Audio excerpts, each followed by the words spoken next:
लिल्लाहि वकफ़ा वस्सलातु वस्सलामु अला इबादिहिल्लज़ीना इस्तफ़ा अम्मा बाद फ़क़ाल अल्लाहु तआला फ़िल कलामिल मजीद वल फ़ुरक़ानिल हमीद या अय्युहल्लज़ीना आमनू तूबू इलल्लाहि तौबतन नसूहा सुब्हान रब्बिका रब्बिल इज़्ज़ति अम्मा यसिफ़ून वसलामुन अलल मुरसलीन वल्हम्दुलिल्लाहि रब्बिल आलमीन। अल्लाहुम्मा सल्लि अला सय्यिदिना मुहम्मदिन व अला आलि सय्यिदिना मुहम्मदिन व बारिक व सल्लिम। अल्लाहुम्मा सल्लि अला सय्यिदिना मुहम्मदिन व अला आलि सय्यिदिना मुहम्मदिन व बारिक व सल्लिम। कल्ब की अजीब हालत थी जब मैं आपके सालाना प्रोग्राम के लिए लाहौर से आ रहा था। हमारे जामिया आस अकेडमी लाहौर के बानी और शेख हज़रत डॉक्टर शाहिद अवैस साहब रहमतुल्लाह अलैह, ज़ुबान लड़खड़ाती है रहमतुल्लाह अलैह कहते हुए, 2 मरतबा इसी इदारे में तशरीफ़ लाए और तमाम तलबा की दस्तारबंदी फरमाई और बहुत ही शफ़क़त फरमाया करते थे। बहुत खुश होते थे इस इदारे की तरक्की और यहाँ पे असातिज़ा की मेहनत को देख कर। पिछले ही हफ्ते 2 हफ्ते कबल हज़रत का इंतकाल हुआ और उस पर हज़रत मौलाना उबैदुल्लाह साहब ने इसाजी से कहा कि इस दफ़ा आपको आना है। यकीनन हमारे बड़े जिन्होंने हमें दीन पर लगाया और ये सारी चीज़ें सिखाई, उनका चले जाना एक बहुत बड़ा खला पैदा करता है जिसको पुर करना मुश्किल होता है, बिलखुसूस हमारे जैसे लोगों के लिए जिन्होंने उनके सिफ़ात और उनके मकाम का एक ज़र्रा भी नहीं पाया होता। तो मैं अपनी नालायकी के सबब ये समझता हूँ कि मैं इस लायक तो नहीं कि यहाँ बैठकर आपसे बात कर सकूँ। बहरहाल हज़रात ने बुलाया है, मैं चंद बातें हज़रत की नियाबत में आपकी खिदमत में अर्ज़ करना चाहता हूँ। इस वक़्त ये इदारा चनियोट शहर के बड़े इदारों में से है और यहाँ जो कुरान मजीद की मेहनत हो रही है वो वाक़अतन काबिल तहसीन है। बहुत अच्छे तरीके से मेहनत की जा रही है, लेकिन अलमिया ये है कि हमारे बच्चे जो यहाँ पढ़ रहे हैं, कुरान को याद कर रहे हैं, कुरान को सीख रहे हैं, वो बहुत तेज़ी से उसको फरामोश भी कर रहे हैं। ये सिर्फ आस अकेडमी लाहौर या नूरुल अनवार चनियोट का मसला नहीं, बल्कि तमाम ही दीनी मदारिस को इस वक्त ये मसला दरपेश है। उसकी वजह सोशल मीडिया और बढ़ता हुआ तेज़ी से उसका दिलों पर असर है। छोटे छोटे बच्चे जो यहाँ 4 बजे तक कुरान पढ़ते हैं, वो जब घर चले जाते हैं तो उनके वालिदैन के पास, वालिदा के पास, वालिद के पास बड़ा मोबाइल फ़ोन होता है और वालिदा भी ये समझती है कि बच्चा थक के आया है, 4 बजे तक इसने सबक भी पढ़ा है, सबकी भी पढ़ी है, मंजिल भी पढ़ी है, तो वो इसको फ़ौरन जो है अपना मोबाइल फ़ोन दे देती है। यही हाफिज़ साहब जिन्होंने 20 पारे याद कर लिए हैं, 15 पारे याद कर लिए हैं, इन्होंने 5-6 घंटे कुरान पढ़ा है, अब यही हिंदी कार्टून मोटू पतलू या कोई और जो है वो दूसरे कार्टून अंग्रेज़ी खेलने लगते हैं, देखने लगते हैं। बाज़ बच्चे जो ज़्यादा बड़े हो गए हैं वो मुख्तलिफ़ किस्म की गेमें, पबजी और इस किस्म की गेमें शुरू कर देते हैं।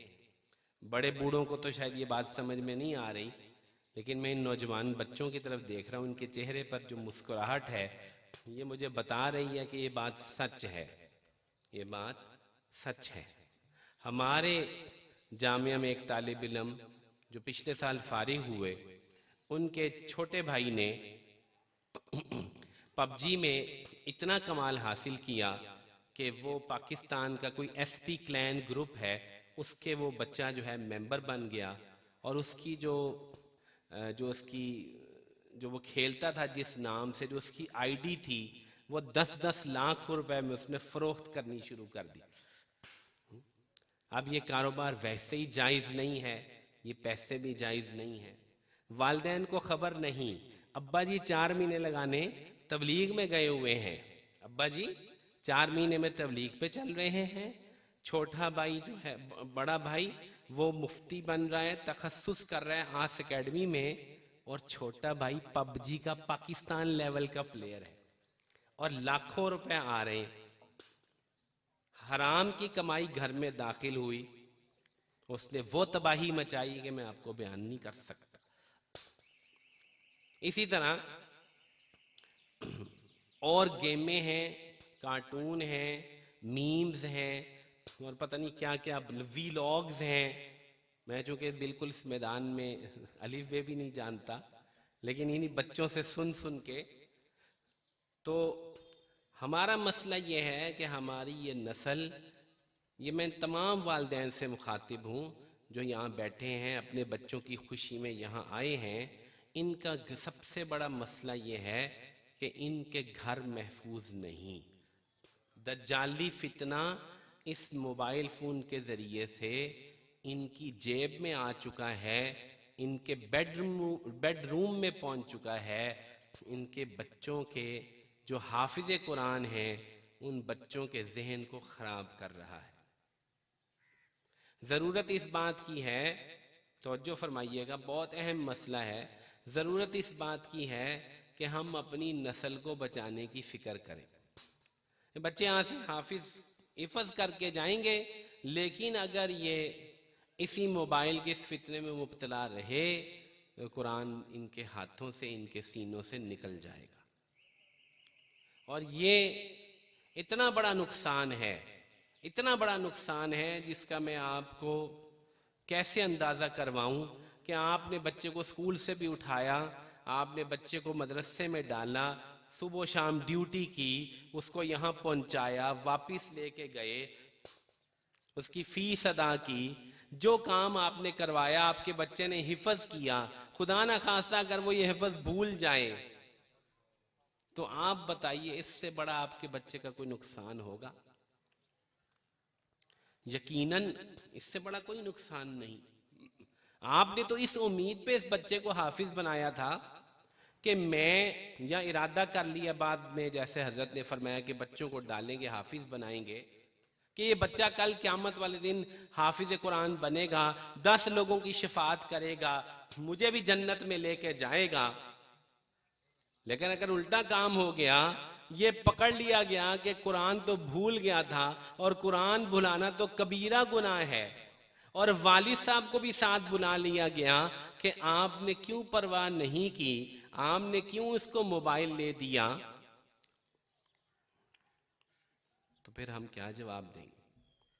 चुनाचे मसला सिर्फ कार्टून का, वीलॉग का नहीं, मसला इससे बढ़कर आगे है। कादियानी, मुल्हिद और कितनी ही बातिल कुव्वतें इसी मोबाइल के अंदर ग्रुप्स बनाकर, व्हाट्सएप में, फेसबुक में चैनल बनाकर हमारे इन्हीं हाफिज बच्चों को मुल्हिद भी बना रही हैं, कादियानी भी बना रही हैं, और इनको लालच देकर कुरान से दूर कर रही हैं। वो बातें जो हमने कभी सोची भी नहीं थी। बच्चा हमारे मदरसे में आया, हमारे मदरसे से पढ़कर गया है, हाफिज है, कारी है, और स्कूल में पढ़ा है, कॉलेज में गया। अभी हमने वहां एक बड़ा खत्म नबूवत का दौरा रखा हुआ था अपने इदारे में। वो बच्चा आके कहता है उस्ताद से, अल्लाह ताला ने कौन सा कोई उतर कर कहा है कि रसूल आखिरी नबी हैं? क्या दलील है? मैं नहीं मानता। ये अल्फाज सुनकर हम उस्ताद रोने लगे। जिस उस्ताद ने उसको पढ़ाया था वो रोता रहा कि मेरी सारी मेहनत बर्बाद हो गई। ये कादियानी हो गया, खत्मे नबूवत का मुनकिर हो गया। हमने इस दिन के लिए तो इसको नहीं पढ़ाया था।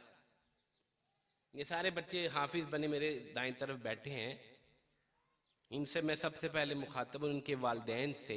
ये फितना कैसे हुआ? सिर्फ और सिर्फ मोबाइल की वजह से हुआ। कुरान भूलना तो दूर की बात, ईमान ही से जाता रहा। क्या हम अपने बच्चों से मोबाइल छीन सकते हैं? जवाब नफी में है। हम अपने बच्चों से मोबाइल नहीं ले सकते। क्यों? हम खुद मोबाइल छोड़ने को तैयार नहीं, हमारे बच्चे कहां रुकेंगे? हम पाबंदी लगा सकते हैं? नहीं लगा सकते। ये छुपकर मोबाइल इस्तेमाल करेंगे। हमें अपने घर के अंदर ऐसा माहौल पैदा करना है कि ये बच्चे मोबाइल का गलत इस्तेमाल न करें। और इसके लिए जरूरी है कि मैं मोबाइल का गलत इस्तेमाल न करूं। हम करते क्या हैं? मैं मोबाइल का गलत इस्तेमाल करता हूं और समझता हूं कि मेरी औलाद बच जाएगी। ये मुमकिन नहीं है। मुझे एक तालिब इल्म ने आकर कहा कि मेरा बाप गलत किस्म की फिल्में और क्लिप देखता है रात को छुप के, आप मुझे किस मुंह से कहते हो कि मोबाइल से बचो?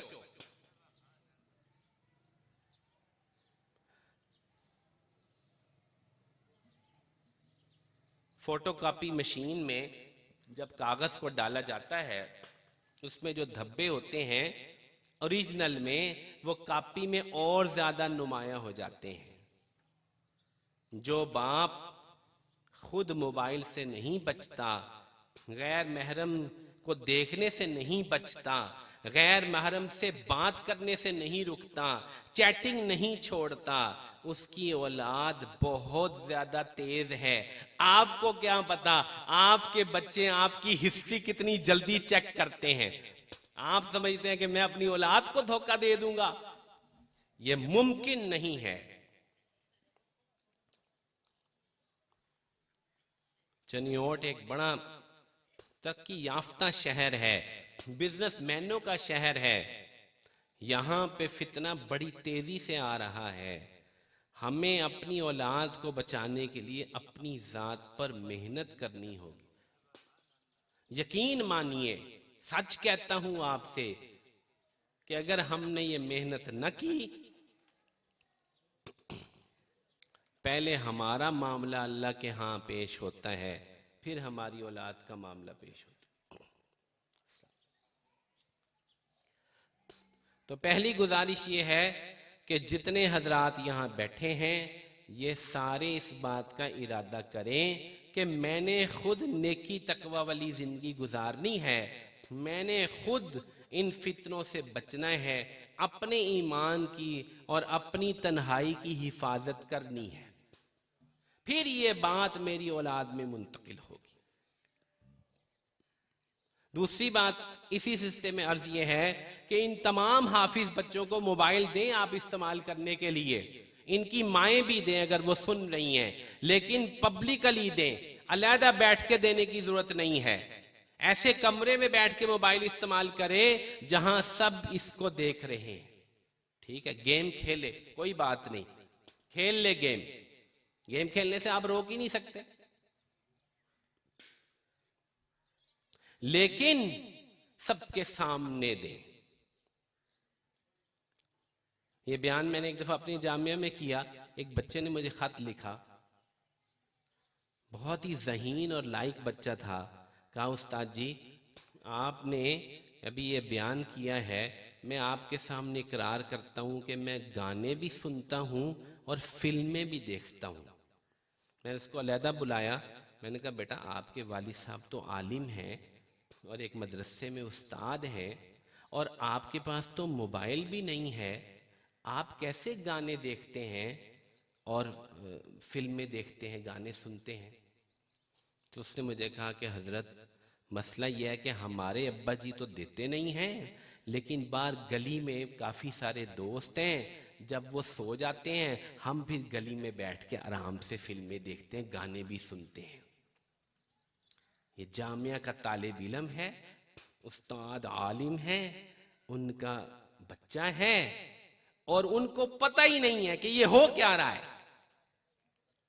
उन्होंने तो मोबाइल दिया नहीं, लेकिन जब वो सो जाते हैं ये चुप करके घर से निकलता है और मोबाइल इस्तेमाल करता है। तो जितने हाफिज साहब बैठे हैं इन सब से मैं कहता हूं कि बेटा, अगर आपने कुरान को याद रखना है, कुरान को बचाना है, तो आपने गाने बाहर जाके दोस्तों से मोबाइल ना ले, उसको घर में दें आप मोबाइल, कहें देखो बेटा ये लो, यहां बैठ के खेलो, 1 घंटा तुम्हारा तय है, 1 घंटा गेम खेलो, 1 घंटा जो देखना है देखो, फिर मोबाइल वापिस कर दो, मोबाइल वापिस कर। दूसरी गुजारिश ये है कि ये जितने हाफिज बच्चे बन रहे हैं या बन चुके हैं, इन सब को इनके वालिदैन ने मस्जिद लेके जाना है। क्या करना है? वालिदैन ने मस्जिद लेके जाना। अब वालिद साहब खुद तो मस्जिद जाते नहीं, इसलिए ये बच्चा भी मस्जिद नहीं जाता। जाता है लेकिन आहिस्ता आहिस्ता सुस्त पड़ जाता है, कहता है मेरे अब्बा जी तो मस्जिद जाते कोई नहीं, मेरा भाई तो मस्जिद जाता कोई नहीं, मैंने क्या करना है जाकर। तो अगर आप ये चाहते हैं कि ये शमा आपके घर में जलती रहे, जो आज 30 बच्चों ने हिफज मुकम्मल किया है, तो इसके लिए जरूरी है कि हम अपने घर में नमाज का माहौल कायम करें। जब आजान हो हम सारे के सारे नमाज की तरफ मुतवज्जो हो जाएं। ये बच्चे हाफिज और इनके वालिद और भाई सब मस्जिद को जाएं, फिर ये कुरान की नेमत आपके सीने में, आपके घर में जगमगाती रहेगी। हमारे मदरसे में इंटरव्यू हो रहा था, हिफज के लिए उस्ताद रखना था। इकरा एक बड़ा मशहूर इदारा है लाहौर का, उसके कारी साहब इंटरव्यू के लिए आए।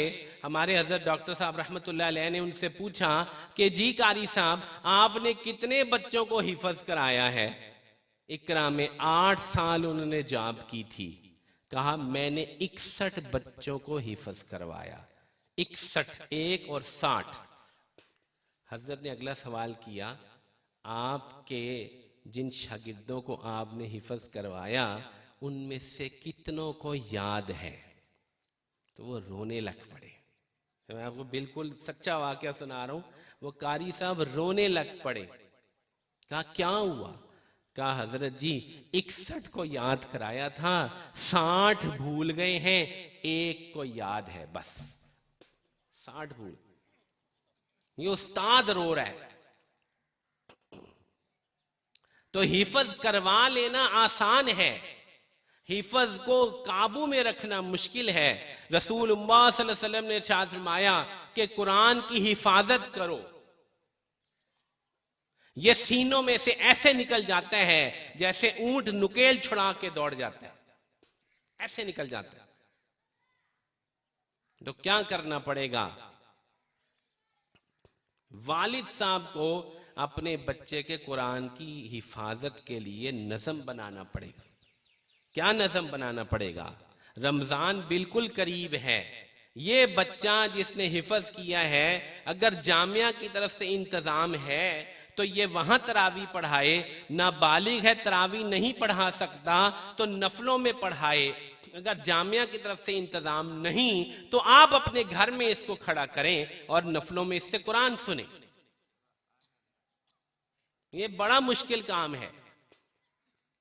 मेरे बच्चे 2 नाबालिग हैं, पहले खुद तरावी पढ़ा के आता हूं और उसके बाद दर्स भी होता है आधा पौने घंटे का। तो आ रहा होता हूं तो हमारे हज़रत जी फरमाते हैं कि जब कारी साहब लंबे हों, लंबी तिलावत करें, तो आखिरी रकतों में समी अल्लाह की जगह उई अल्लाह निकलता है।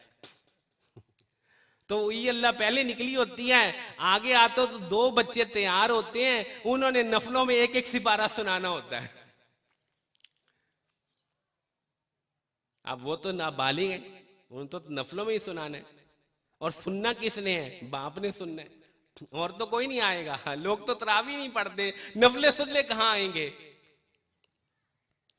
लेकिन अगर वालिद के दिल में ये तड़प है कि मेरा बच्चा ये कुरान इसका बच जाए, यकीन मानिए उसको ये कुर्बानी देनी पड़ेगी कि वो इन बच्चों को नफलों में खड़ा करे, कोई दोस्त इसका साथी ले आए, वो भी सुने, ये भी सुनाए, वो भी सुनाए, दोनों दौर करें। ये बच्चे इनमें से बाद नाबालिग हैं, इसी साल ये नफलों में सुनाए, वालदैन को सुनना पड़ेगा, डबल डबल कुर्बानी करनी पड़ेगी।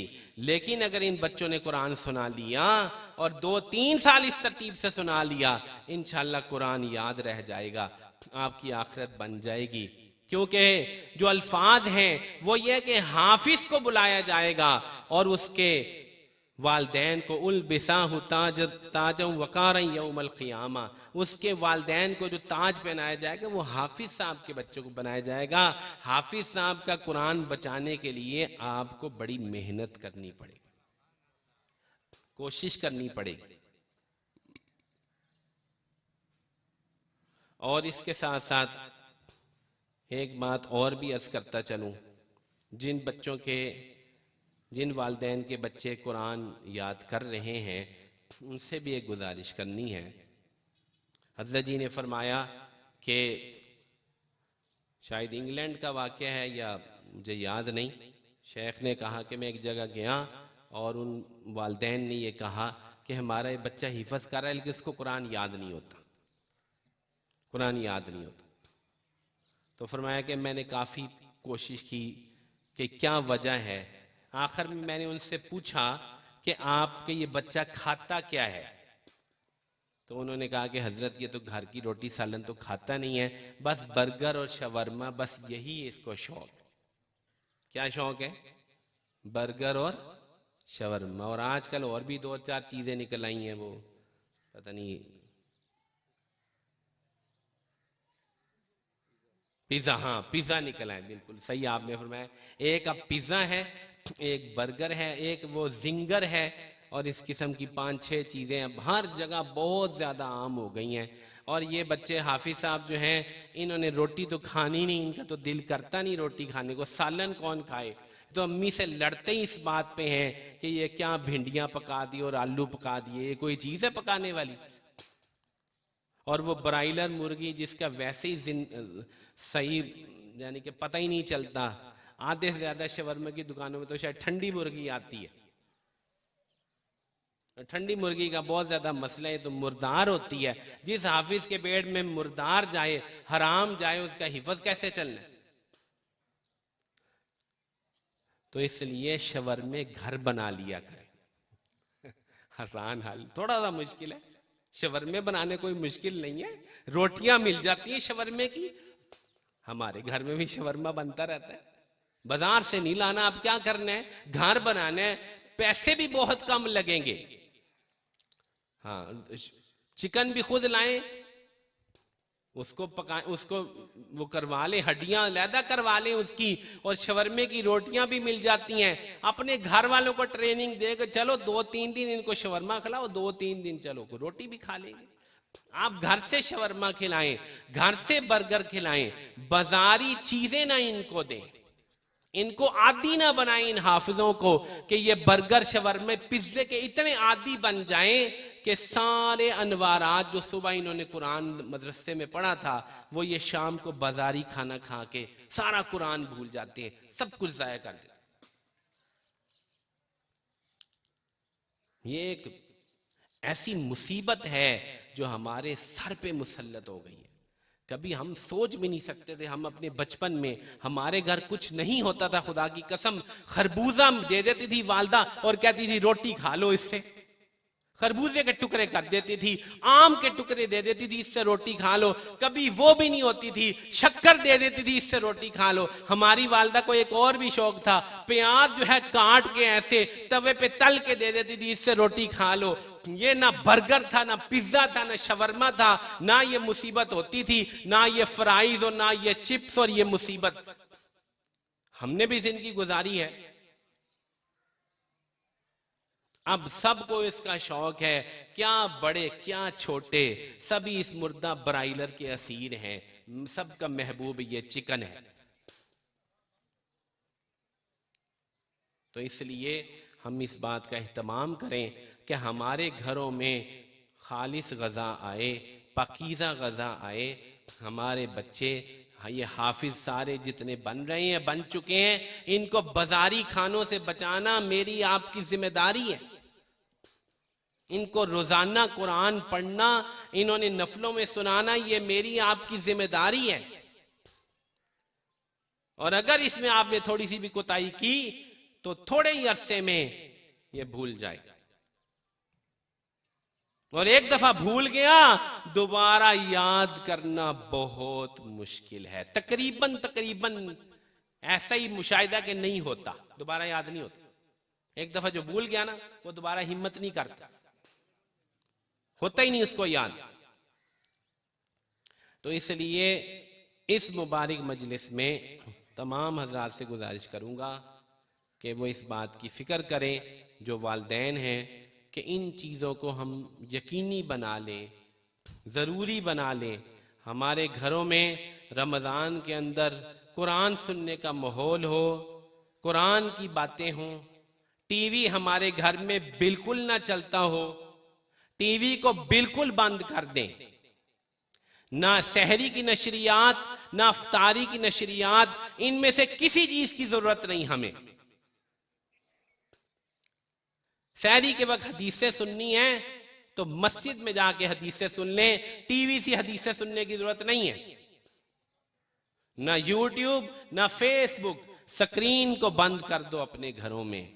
अगर आप चाहते हो कि आपका रमजान अच्छा गुजरे और आपकी औलाद इस काम पे लगी रहे, खुदा के वास्ते मैं आपसे कहता हूं, आप इस स्क्रीन से बच जाओ, जितना बच सकते हो।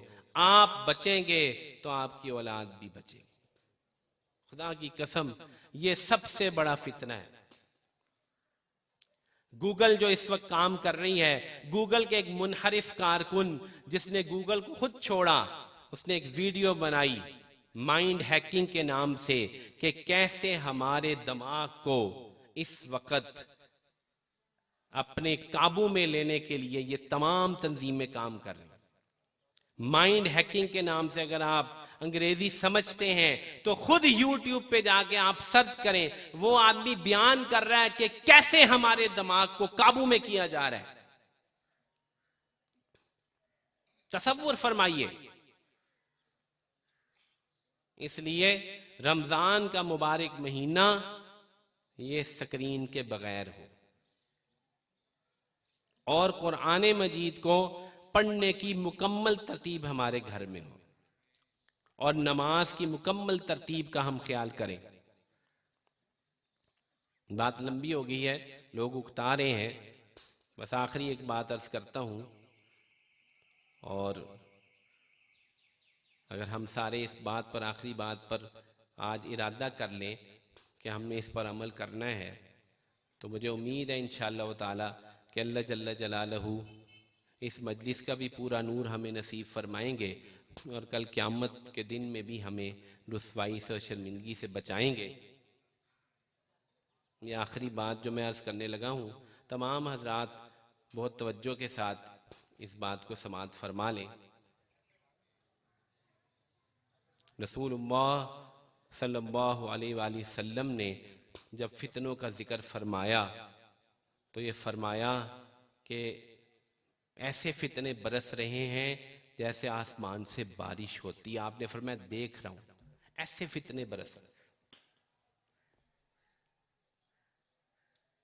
और आप अलैहिस्सलाम ने दूसरी हदीस में फरमाया कि सुबह को बंदा मोमिन होगा, शाम को काफिर हो जाएगा। शाम को मोमिन होगा, सुबह को काफिर हो जाएगा। अंधेरी रात की तरह के काले फितने होंगे। मैं मिसाल दिया करता हूं, कोरोना एक फितना था। यकीन मानो बैतुल्लाह बंद हो गया, मस्जिदें बंद हो गईं, एतकाफ खत्म हो गए, तबलीगी जमात के मरकज बंद कर दिए गए, साल में चलती हुई जमातों को वापस उन्होंने मोड़ दिया। इससे बड़ा भी ये तो एक छोटा सा फितना था। हम सब ने देखा कैसे लोग थर्राए हुए फिर रहे थे, मस्जिदें वीरान पड़ी थी, 6-6 फुट के फासले पर खड़े कांप रहे थे। 2-3 साल बैतुल्ला कोई जा नहीं सकता था, रोज़े रसूल बंद था। एक छोटी सी झलक दिखाई, एक फितना आया, हम कैसे बेबस हुए, खुदा की कसम।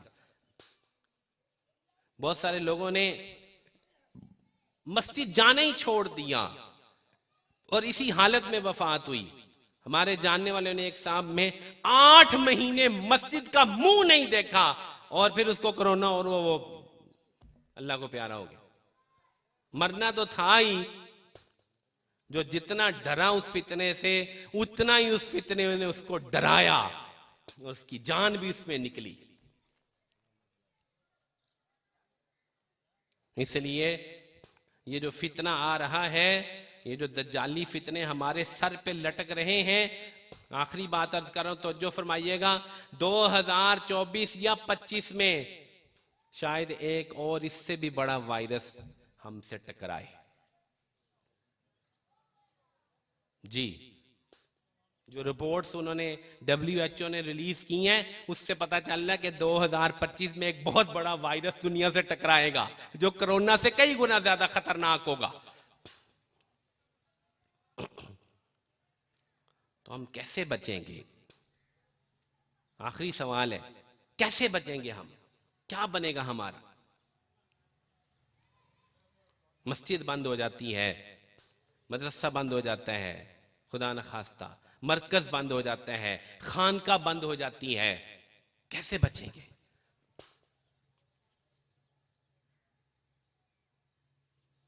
हमारे मुल्क में तो फिर भी बहुत सहूलत रही है। हमारे साथ साथी है सऊदी अरब का, वो बताते हैं कि सऊदी अरब में इस कदर सख्ती थी कि दरवाजे से कोई बाहर नहीं निकल सकता था। यहां तो फिर लोग जो हैं बेचारे, वो इतनी तालीम नहीं जानते, वो आराम से जो है वो KPK में तो कई मस्जिदों में फौज गई बंद करने के लिए, उन्होंने कहा कि बंद नहीं करने देंगे, गोली मार दो। उन्होंने कहा अच्छा चलो वैसे तस्वीरें खिंचवा लो 6-6 फुट पे, फिर जो है वो जो मर्जी करते रहो। लेकिन इससे ज्यादा, और इसमें वो जो WHO की रिपोर्ट है उसमें उसने ये भी लिखा है कि इस वायरस में सबसे ज्यादा जो मुजाहमत करने वाले होंगे वो मुसलमान होंगे। उनको पहले से पता है कि ये मानते नहीं है जालिम, और मुल्ला इनमें वो सबसे ज्यादा जो है वो मुजाहमत करता है, वो मानता ही नहीं। लेकिन देख लो, फितना जब आता है तो उसकी कुव्वत, उसकी ताकत के सामने बड़े लोग जो हैं वो बेबस हो जाते हैं, और बहुत लोग वाकयातन उस फितने के अंदर आ जाते हैं, उनको समझ नहीं आती कि है क्या बात, जैसा कि हुआ। तो बस अब सोचना यह है कि फितने का जो वक्त आगे आ रहा है उसमें हम कैसे अपना और अपनी इस औलाद का ईमान बचाएंगे, कैसे बचाएंगे, कैसे बचाएंगे। 3 बातें अर्ज करनी है जो कि इस पूरी मजलिस का खुलासा और हासिल होंगी, जिनको आपने याद करके यहां से लेके जाना है। एक है कलमा ला इलाहा इल्लल्लाह, कलमा ला इलाहा इल्लल्लाह।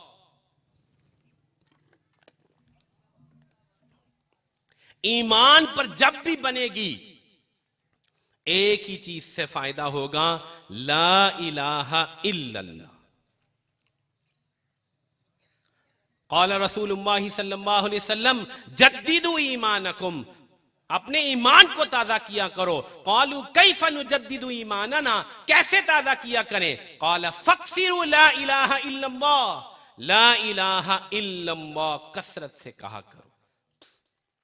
दूसरी हदीस में आया, मुस्लिम शरीफ की रिवायत है, ला इलाहा इल्लल्लाहु वहदहु ला शरीका लहू लहुल मुल्कु व लहुल हम्दु व हुवा अला कुल्ली शैइन कदीर। जो 100 मर्तबा पढ़ेगा, अल्लाह के नबी ने फरमाया उससे ज्यादा उस दिन किसी शख्स का अमल नहीं होगा। वो सुबह को पढ़ेगा, शाम तक तमाम शैतानी वसाविस और शैतानत से बच जाएगा, बच जाएगा। इसलिए ला इलाहा इल्लल्लाह, ये कम से कम 200 मर्तबा, या ला इलाहा इल्लल्लाहु वहदहु ला शरीका लहू लहुल मुल्कु व लहुल हम्दु व हुवा अला कुल्ली शैइन कदीर, 100 मर्तबा ये और 100 मर्तबा ला इलाहा इल्लल्लाह। जितने भाई बैठे हैं, मर्द औरतें सुन रही हैं, बच्चे, सब शुरू कर दे ला इलाहा इल्लल्लाह। अफजलु जिक्री ला इलाहा इल्लल्लाह। पढ़ते तो हम है कोई नहीं, पहला नंबर सुनाते हैं, उसमें पहली फजीलत हमें याद है, जो 100 मर्तबा कलमा पड़ेगा कब्र से निकलेगा और चेहरा 14वीं के चांद की तरह रोशन होगा। सबको पहले नंबर की फजीलत तो याद है, पढ़ते फिर भी नहीं है। भाई पढ़ना है, पढ़ना क्या पढ़ना है? ला इलाहा इल्लल्लाह पढ़ोगे ना भाई।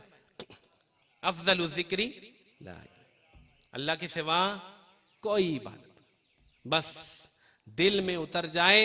खुदा की कसम, बात बहुत ज्यादा लंबी हो गई है। अभी तस्करा कर रहा था, हमारी नानी थी, उसका एक ही काम था ला इलाहा इल्लल्लाह, ला इलाहा इल्लल्लाह। बत्ती जानी, उन्हें कहना ला इलाहा इल्लल्लाह। बच्चे थी, कोई खबर है, उन्हें कहना ला इलाहा इल्लल्लाह। उस औरत को ला इलाहा इल्लल्लाह की नारों के अलावा काम ही कोई नहीं था। दिमाग की नस फट गई, 18 घंटे बेहोशी के आलम में बिल्कुल कोमे में ला इलाहा इल्लल्लाह के नारे लगाती रही, फिर फौत हुई। ला इलाहा इल्लल्लाह के नारे लगाओ, खुदा की कसम मौत के वक्त जुबान से जारी होगा ला इलाहा इल्लल्लाह। ये फितनों की हिफाजत के लिए पहला अमल है, इसको सब ने करना। छोटे बच्चे सबसे ज्यादा फितनों के शिकार होने का अंदेशा, ये बच्चे भी ला इलाहा इल्लल्लाह करें। और दूसरी बात, अल्लाह वालों की सोहबत, ना फेसबुक से, ना क्लिपों से, ना मौलाना फलां का क्लिप, मुफ्ती फलां का को उसका क्लिप सुन लिया, इसका क्लिप सुन लिया, इससे कुछ नहीं होने वाला। जाओ किसी भी अल्लाह वाले की मजलिस में बैठा करो। हाँ, शबे जुम्मा पे जाते हैं तो भी अल्लाह वालों की मजलिस है, हजरत जी के पास जाते हैं अल्लाह वालों की मजलिस। अल्लाह वालों की सोबत में बैठना है हफ्ते में एक दफा, लाजिमन तय कर लो, लाजिमन अल्लाह वालों की सोबत में जाएंगे, बात सुनेंगे, और उस सोहबत का ऐसा असर होता है खुदा की कसम कि बस बंदा अंदर से बदल जाता है, बंदा अंदर से बदल जाता है। और तीसरी और आखिरी बात, तीसरी और आखिरी बात करता हूं, थोड़ा सा वक्त रोजाना, थोड़ा सा वक्त रोजाना निकालना है और सिर्फ आप हो और मुसल्ला हो, आपने बैठना है और अल्लाह की याद में लगना है। जब सारे दरवाजे बंद हो जाएं, सारा कुछ अंधेर हो जाए, रब की जात जागती है, आप अगर रोजाना थोड़ी देर मुसल्ले पे बैठ के अल्लाह से लो लगाने लगेंगे, सारे के सारे दुनिया आसमान से भी आग बरसे तो इंशाअल्लाह आपके ईमान को कुछ नहीं होगा। क्यों? क्योंकि हमारा कनेक्शन अल्लाह से बहुत कमजोर है और इसमें मोबाइल को पास नहीं रखना। मुफ्ती हसन साहब कल खत्म नबूवत का वहां पे दुआ कराने आए थे, फरमाया उज़्कुरुल्लाह बिगैरि जवालिन फकुल लिल्लाहि खैरा जारिन। अल्लाह का जिक्र बगैर मोबाइल के किया कर, तू अल्लाह का बेहतरीन हम नशीन बन जाएगा। जितने उलमा बैठे, मैं सबको कहता हूं, जब आप भी मुसल्ले पे बैठे, जितने तलबा हैं तहज्जुद में बैठे, इस मुसीबत को दूर रखा करें, इसको करीब ना करें, वरना आपकी तहज्जुद गई, आपका जिक्र गया, आपका मुराकबा गया, आपकी ज़रबे गई, सब कुछ गया। उज़्कुरुल्लाह बिगैरि जवालिन फकुन लिल्लाहि खैरा जारिन। तो ये फितनों की जो मैंने एक पेश गोई की है, ये सर पे आ रही है।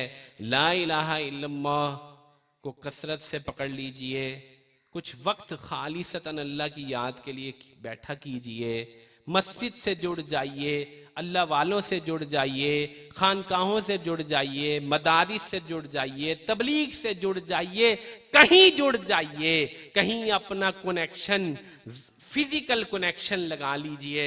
सोशल मीडिया वाला कनेक्शन नहीं, फिजिकल कनेक्शन कहीं जोड़ लीजिए। फिर देखिए तार से तार मिला जाती है सोहबत अल्लाह वालों की। अल्लाह ताला हम सबको इन फितनों से बचाए। और ये जो बच्चे बैठे हैं इनको और इनके वालिदैन को बहुत मुबारकबाद पेश करता हूँ। ये बहुत बड़ी नेमत है। अल्लाह ताला ये नेमत इनको मुबारक फरमाए, इनके वालिदैन को मुबारक फरमाए। अल्लाह ताला हम सब को कुरान मजीद का इल्म हासिल करने, कुरान मजीद पे अमल करने की तौफीक नसीब फरमाए। व आखिरु दावाना अनिल हम्दुलिल्लाहि रब्बिल आलमीन।